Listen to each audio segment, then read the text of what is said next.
It is broadcasting. It says we're live. If you can put in the chat, can you guys see us yet? Hear us talking?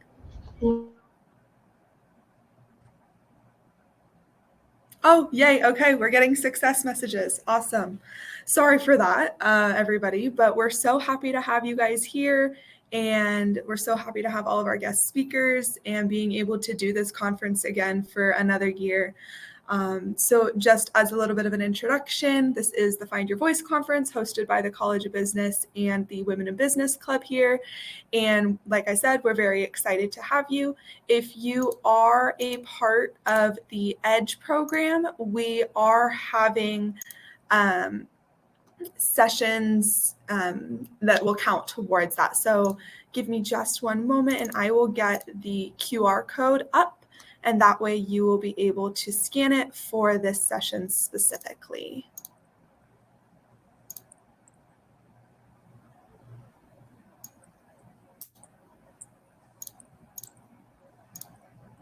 Okay, I will share this now just for a second. All you got to do is scan that QR code and it'll count your attendance for the presentation. And then we have Kathy Rains here, who is the CEO of Cause Development, and she is here to talk about how change is okay. If you are navigating to the right-hand side, there is a few polls in the stage polls. So if you go to the stage tab and then click polls, there's a few there that we would love to have your input in. But other than that, we're a few minutes in, so let's get started and I will pass it over to Kathy. Thank you, Crystal. Can everybody hear me? Just audio check, testing.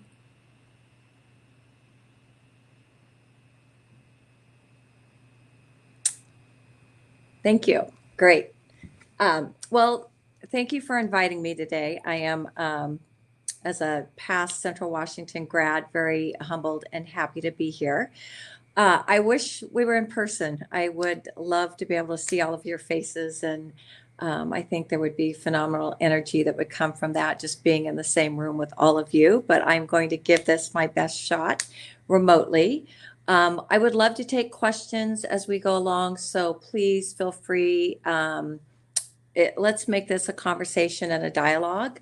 I have done many presentations in my life, mostly live. And I really appreciate it when they can be much more interactive. Nothing is going to be worse than me sitting here for 40 minutes listening to myself drone on. So please feel free to ask questions as we go through today's conversation. So can I share my screen, Crystal? Do you have to? Okay.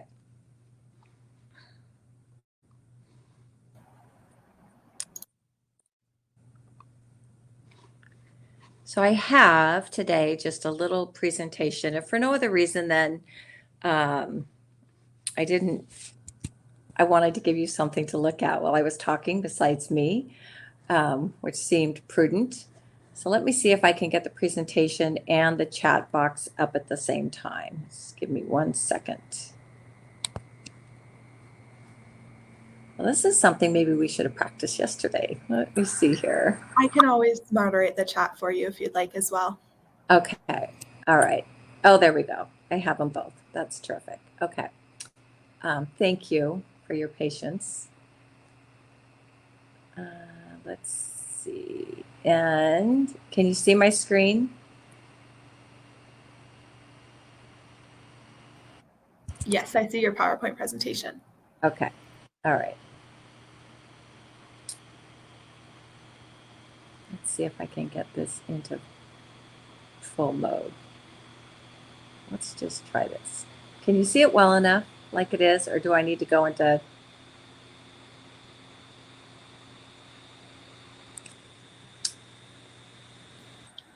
It may be better to put it in full mode and then we'll just moderate the chat when things come Okay, in. that's great. Why don't you do that? I won't be able to see the polls either, so Crystal, if you could just share those with me as well, that would be great. Okay.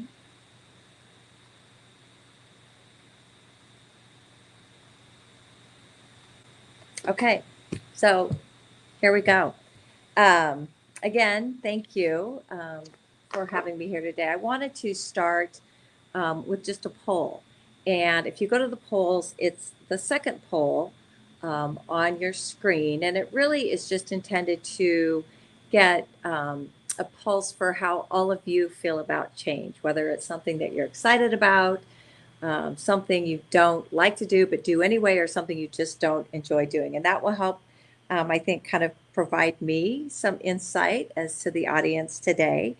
I personally am an individual that enjoys change, which is, I think, pretty unusual. I always have. Part of that, I think, comes from growing up in a household with a lot of siblings. And so you're constantly pivoting and continuously looking for ways to do things differently. But I wanted to start by just telling you a little bit about myself. And I think just because I think it'll provide some perspective on all of the changes that have occurred in my life. So personally, I'm 58, might as well be completely transparent. You can see on the screen, I have 4 children. They range in ages from 24 to almost 39. I have 6 grandchildren. They range in ages from 3 to 13. And so family is very important to me. They are, without a doubt, my pride and joy. I graduated from Central back in 1989, so 33 years ago. That is a crazy statistic to me. It feels like it was just yesterday in so many ways. Professionally, I have been the partner in a CPA firm, in a national CPA firm. I have been the CEO of a bank and am currently the CEO of a development company that has developed over $600 million in assets. And so as I started putting this together and started thinking about changes in my life, I really kind of go back to 3 very, very distinct and separate careers and how I found myself in each of those careers and the changes it took to embrace all of those different careers. And so thought I would just share a little bit about each of those. They're 3 very different professions, and I think as women in business, potentially you might have questions about any one of those, or maybe how I found myself in those professions. So, Crystal, since I can't see the screen, which is going to make me absolutely insane, would you mind just sharing the polling results with me? Yes. So for the poll, how do you feel about change? The number 1 is embrace change with some trepidation. That has 41% of the votes. And then the next one is change as change becomes necessary, and then embrace it is the second highest with 30. That's great. Thank you. That's really helpful. So I thought I would kind of just go, when I was putting this presentation together, I just honestly did a search on change quotes and pulled some of my favorites out of it. And I pulled out the ones that I thought were probably most indicative or meaningful to me as I went through the various changes in my life. And so you'll see the very first one that I have here is from Nelson Mandela, and it's that education is the most powerful weapon which you can use to change the world. And I believe as a woman, or even as any gender, that giving yourself the gift of education is the greatest gift you can provide yourself. And I think that I still to this day, even though I obviously graduated college, I am a licensed CPA.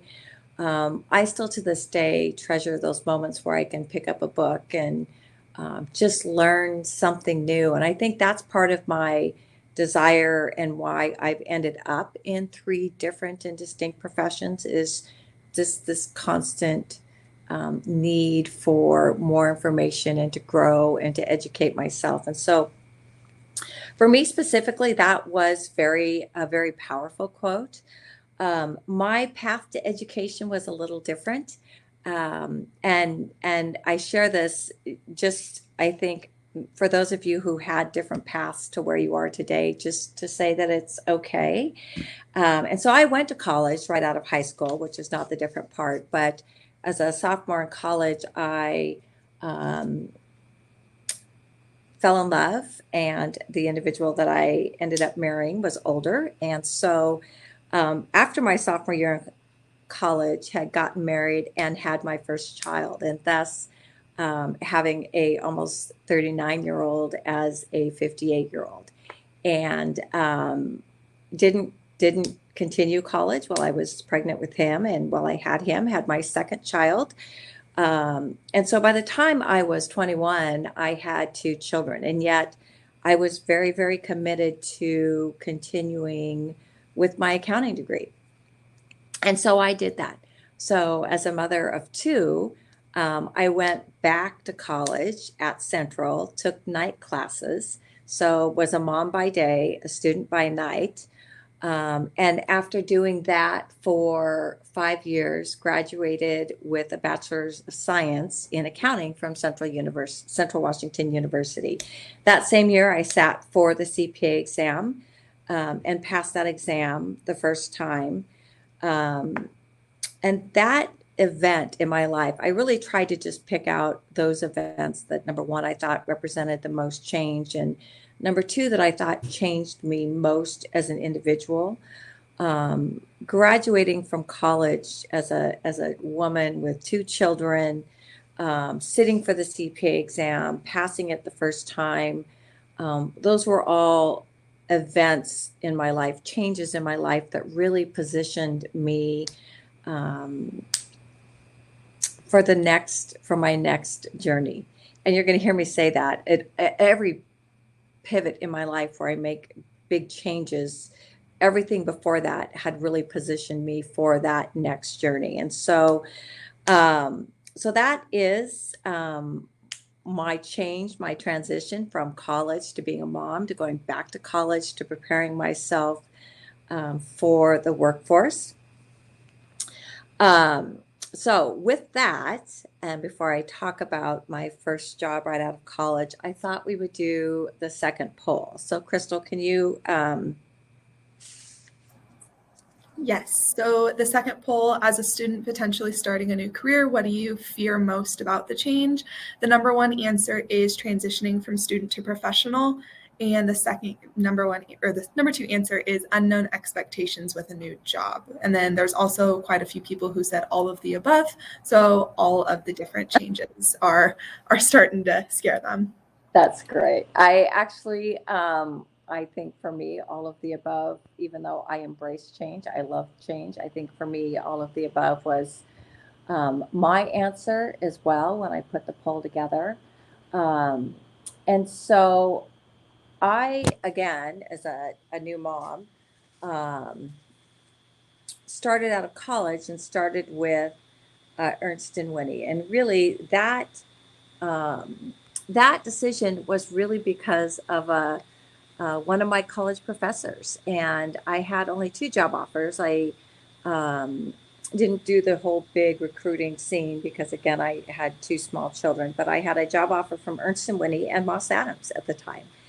And one of my college professors encouraged me and said to me, if you ever have the opportunity to work at what then was a Big Eight firm, that you should do that. And back then, like now, still, I think to this day, in some respects, Big Eight firms were very notorious for working, their staff people 60 to 80 hours a week. And um, I think for me, that along with having these two small children and trying to balance my work life and my professional life, and going into this firm where all of a sudden I was going to be working all of these long hours, that was change that began at the end of my comfort zone. And it was, without a doubt, personally for me, one of the scariest decisions that I had ever made. I was told back then by numerous individuals that I couldn't do it, that I wouldn't be able to work the hours that were required for a Big Eight firm and maintain relationships with my children and do a good job on both sides. And so that to me, if you ever tell me that I can't do something, the first thing that goes through my mind is challenge accepted. And so I did. And it was without a doubt probably, again, the scariest and one of the best decisions of my life. And I think having that opportunity to work in that environment, and I did, I worked 60 to 80 hours a week. I didn't sleep a lot. And I was on the audit side, but I was also on the IT audit side. And so basically, during the summer when everybody else was relaxing, I was running around doing all the IT audits for Ernst & Whinney. I was there through the merger with Arthur Young, which was also a really interesting experience to go through. Again, a scary one because to combine the firms in Seattle, they did layoffs. And so just being introduced to the business world and a year in watching people that you started with lose their jobs was really eye-opening. And then I think for me, being the first woman in the firm that had children was also a challenging change. And it was a challenging change for them as well. And I was at Ernst & Whinney back in the day, the first woman professional to ever work part-time in that firm. And it was really, I think, progressive of them to offer, but they also didn't quite have the processes in place to truly allow for it. What it meant back then was working part-time, but trying to get all the same amount of work done in a shorter day. And so eventually, even though I loved the firm, I loved the clients, I loved that high energy atmosphere, I did go into private practice with a client of mine just to try and create some better work-life balance. With 2 small children, 80 hours a week is really a significant challenge to try and balance both. And so did that for a few years, but actually ended up back in public accounting with a firm in Tacoma at the time called Knight Bell and Gregory. And it's really interesting. I picked this quote: "There are far, far better things ahead than any we leave behind." I loved my job that I was in before I accepted the job at Knight Bell and Gregory. I went on one interview with that company, and I don't know if any of you have ever had this experience or this opportunity. If you have, I would love to hear about it. But I went on one interview and I accepted on the spot, and they offered on the spot, which is something that I think neither of us had ever done. And it was just a moment in time that I think we both knew we were exactly where we wanted to be. And so I went back into public accounting, still with 2 small children. They would have been at the time 11 and 9. And I had my 3rd and 4th child when I was at Knight Bell and Gregory. And phenomenal opportunity, made partner at that firm in October of 2000, was the youngest partner in the firm.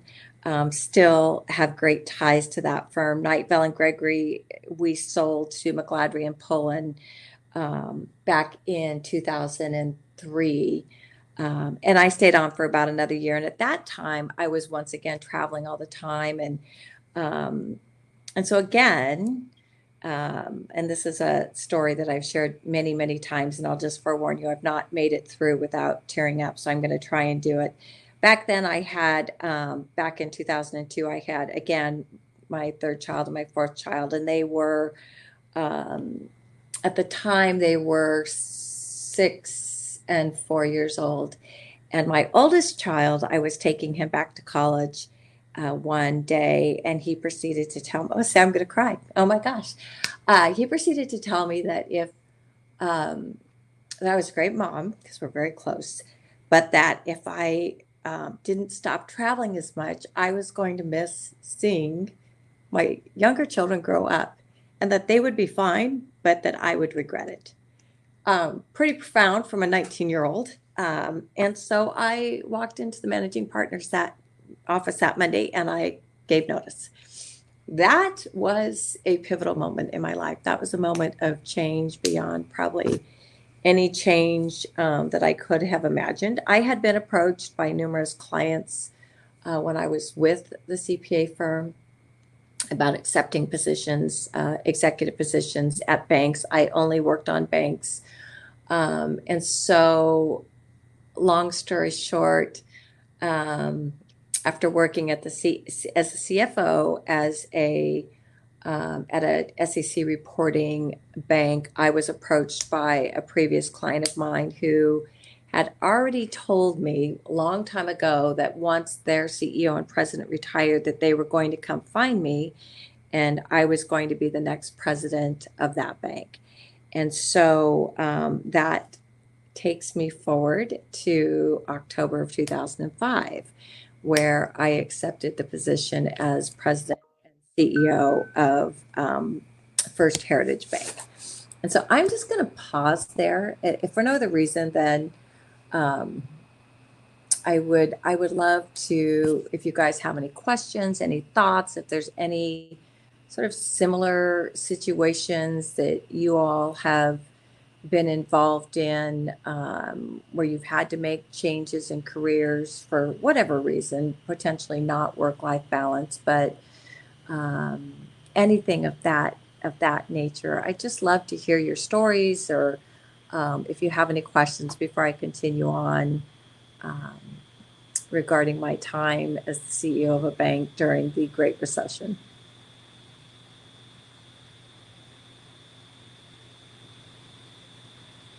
Nobody? We do have one in the chat, and it says, what is your advice to students pursuing their CPA license? What lessons did you learn that helped you make it through those strenuous work weeks? Oh gosh, that's a great question. I mean, pursuing your license really is driven by what you ultimately want to do with your accounting degree. I actually asked that question again of one of my professors, and that professor said to sit for the exam.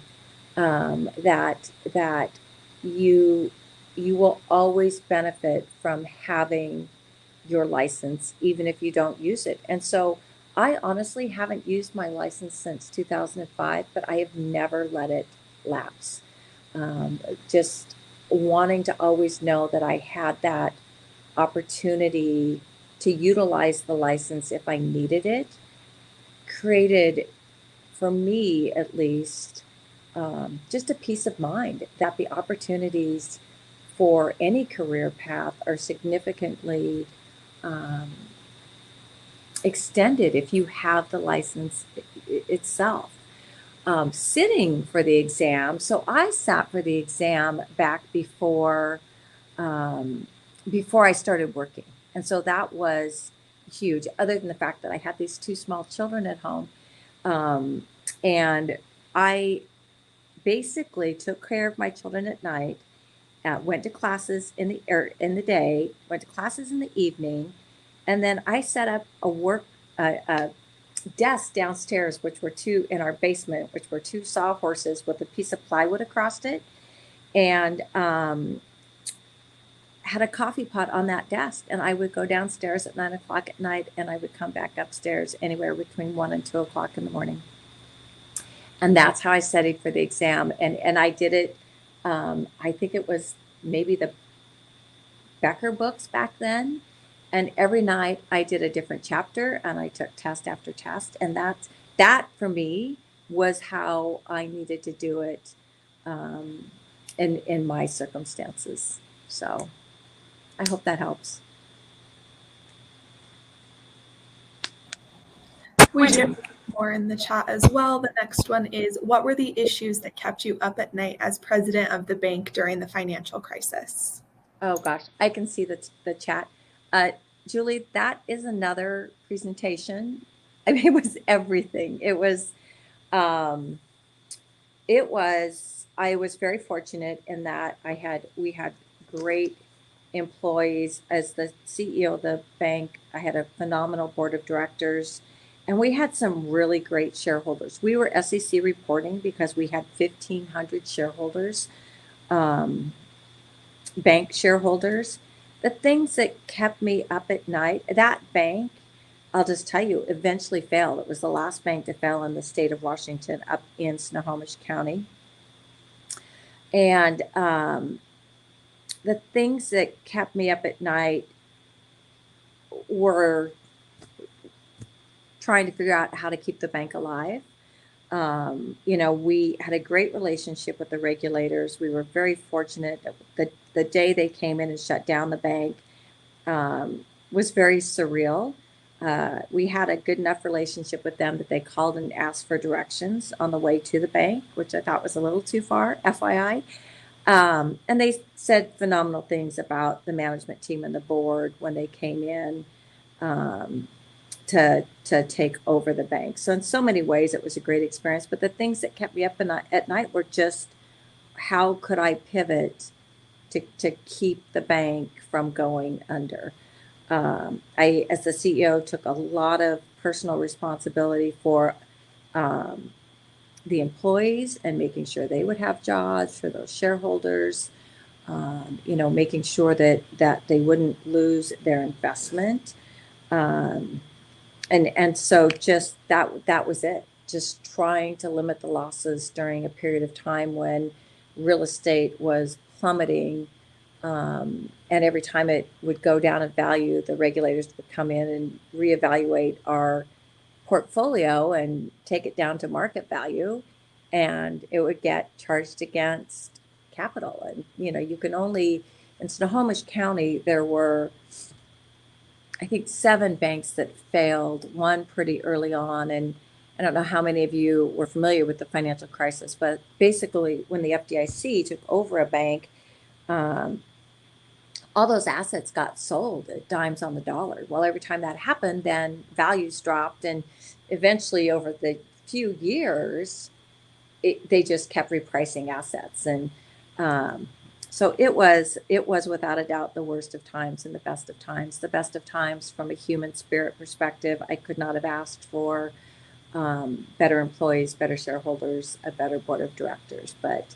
Um, there were a lot of sleepless nights during that crisis.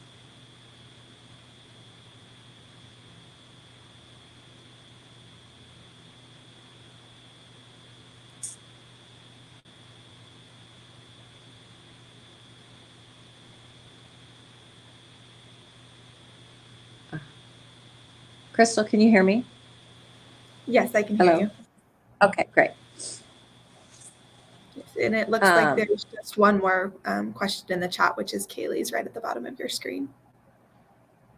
Okay, so Kaylee, for those of you who maybe can't see it, knowing what you know now, what advice would you give to women who want to pursue their career and having a family? Well, knowing what I know now at 58, um, I would, number one, you can do both.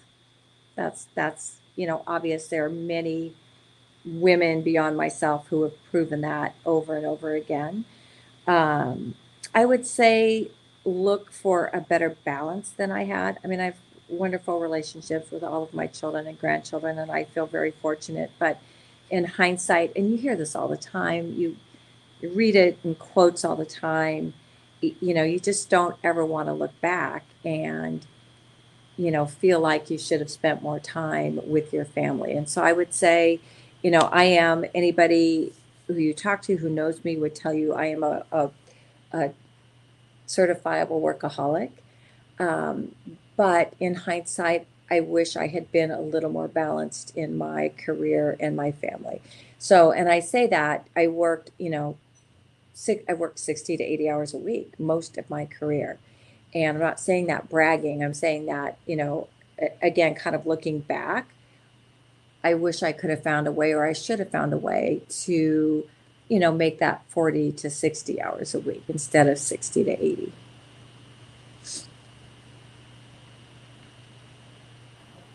And there is one question in the Q&A section, which says, how did the internal strength to keep going? How did you have the internal strength to keep going? That's a really great question. Let me tell you, I'm going to go back to the mindset slide. I don't know how well you can see my screen, but the mindset slide, the quote out of the book, The Mindset, is the driving force in the quest for success and achievement. A mindset that combines discipline, strength, confidence, and ambition is a powerful mindset. This can achieve anything it sets its sight on. I'm going to also just tell you one more sort of side story. So when I was the CEO of the bank in the midst of the Great Recession, I also lost my mother during that same time frame, and she was my best friend.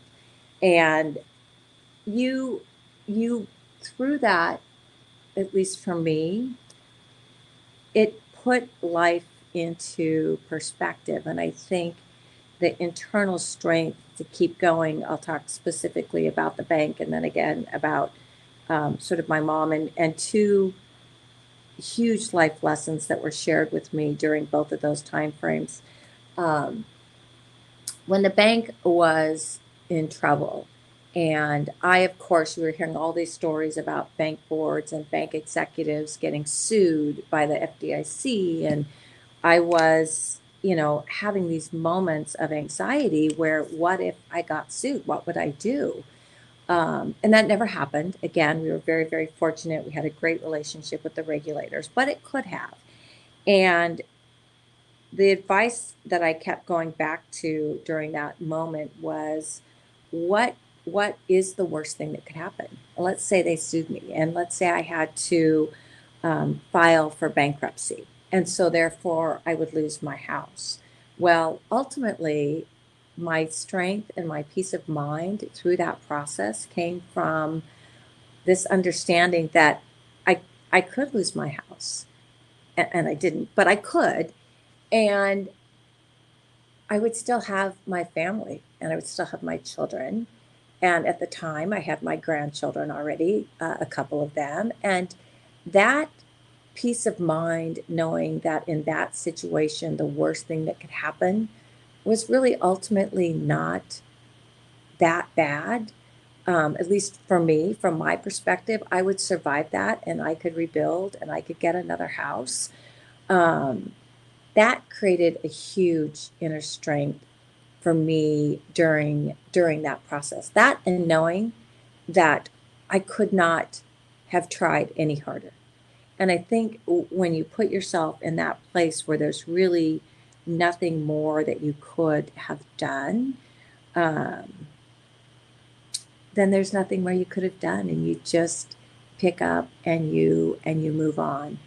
And I think for the other situation for my mom, when she was ill, a doctor said to me, and I share this any chance I can because it is the most empowering advice that I've heard throughout my entire life. And that was, when life events happen, when struggles happen, there are things you can't control. You can only control how you act, how you react to them. And the doctor said to me, in this situation, your mom's journey is decided.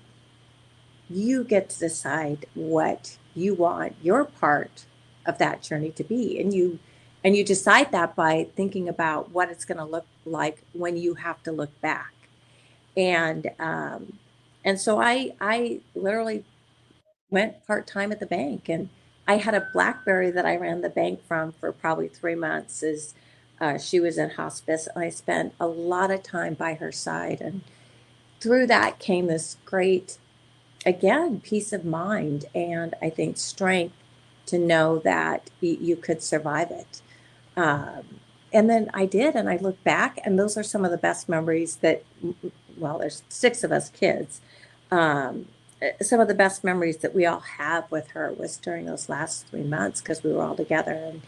So there's a lot of strength that comes from maybe even controlling your own sort of destiny, if you will, and understanding that even the worst really isn't that bad.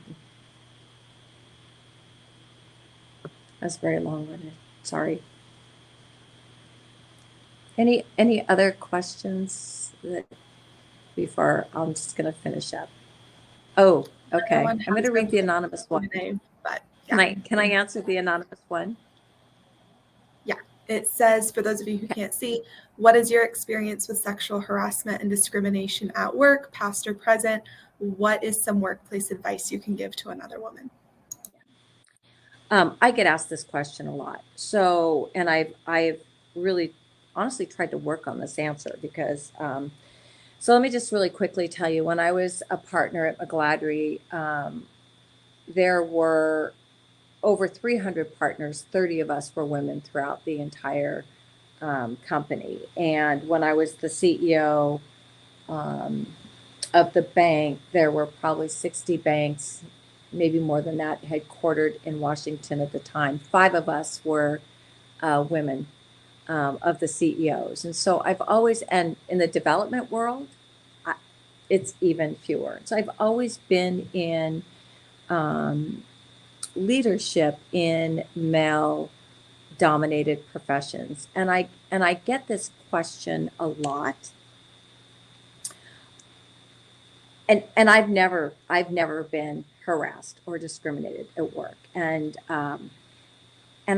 I've really sat and thought about why that is. And I'm going to tell you what I think it is. I have never let my gender define me. And I'm going to see if I can maybe help describe that. When I come to work, I don't think of myself as a female or a male or a they or a them. I think of myself as a person who's come to work and committed to doing a job, or come to work and committed to running a business, in this case. And I think because I've never defined myself that way, I don't let other people define me that way as well. I just never have. And part of that comes from growing up with 4 very large Hawaiian men who I just didn't take any crap off of and never have. And I think that's a big part of it. I think that there's an aura that you can send out that just says, no, you don't get to define me as a female or male. I'm a person here that's here to do a job. And if it ever happened, I just wouldn't tolerate it. And I suspect, and that's even when I was younger. Again, I think maybe that's from growing up with 4 very large brothers who like to tease me. And so it's possible that aura has come across. And so I've never experienced it. And if I did, and if I were to give anybody advice, I would just say, do not tolerate it. Absolutely do not tolerate it. Do not even if it's minor, don't tolerate it. Okay, so I am almost out of time. I am really quickly going to finish this. So, because I do want to talk about Co's development, and only just to tell you that Co's development has come obviously at the end of my career. I started Co's with a partner of mine when I was 50. And this is when you're 50, you have all the strength that comes from all of life's past experiences. And so you think, ironically, at 50, you think you can do just about anything. And so we started Co's with no projects, really no money. And in some ways, I had never run a development company before. My partner was an architect. Neither one of us had run a development company before, but what we knew is that we were incredibly passionate about developing the type of housing that we develop as a company. And we knew we were smart, and we knew that we believed in what we were doing. And I will tell you that, 8 years later, well, 7.5 years later, we've built this company to 600 million in assets. We have an investor pool um, that falls this group of investors of over 100 people that, when they get money, they call up and say, Kathy, I've got some money to invest. What projects do you have going? And that success, for lack of a better term, came from really believing in what we were doing and being very passionate about it. And I think that, um, it really was how we looked at things, and we believed we could do it, and we believed in what we were doing. And I don't want to say it wasn't hard work. It was incredibly hard work, but everything else kind of came together. And all the other career changes in my life had brought me here. Being obviously a CPA helped tremendously, being an ex banker helped tremendously. Um, but really seeing things the way I wanted them to come together, the universe, I think was really also a very large part of it. So that is it. Are there any other questions, comments? As you can see, I'm very transparent, so there's really anything you could ask.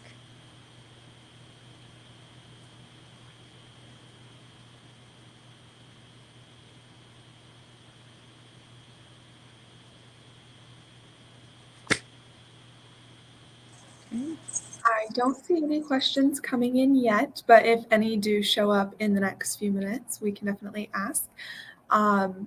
But to kind of start wrapping things up a little bit, we will next have our concurrent sessions for practicing assertiveness and setting boundaries. So to get to those, you'll want to go to the left-hand side of your screen and navigate to sessions. And then the awesome thing about Hopin, the platform we're using, is that you can go back and forth between those two sessions as many times as you want. So if you're really wanting to get the most out of both, you're welcome to kind of keep going back and forth throughout. And then Kathy, if you don't mind, stop sharing your screen so I can put our conference QR code back up, that would be great. Okay, let's see if I can figure out how to do that. Look at that. Before It should be a blue button. Thank you all. I really, really appreciated it. And Angela, I like your chat. Challenge accepted. I think I'm going to end with that because I think that's a really great mantra going forward for all of you. Thank you. Thank you, Kathy.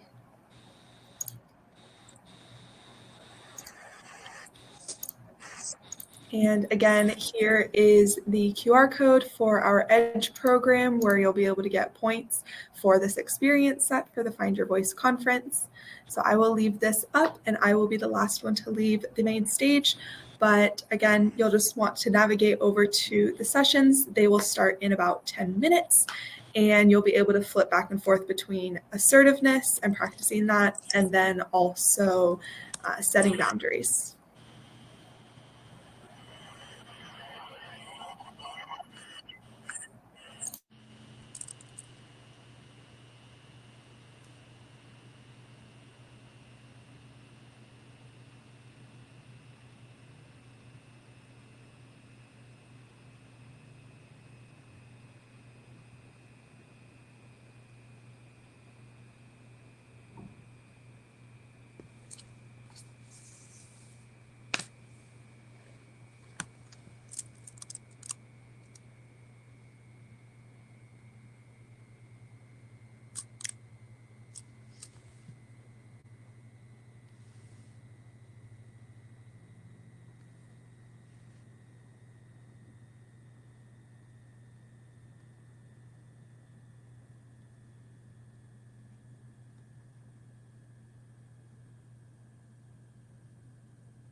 Oh, it looks like we do have another question. I don't know if the main stage has been disabled yet, but it is, what organizational tools do you use to manage your schedule with your family and your business career? Oh, that's a really great question. It's pretty basic. I use my Outlook calendar for both, and I can get it on my phone, obviously, as well. And so that is how I keep my life straight.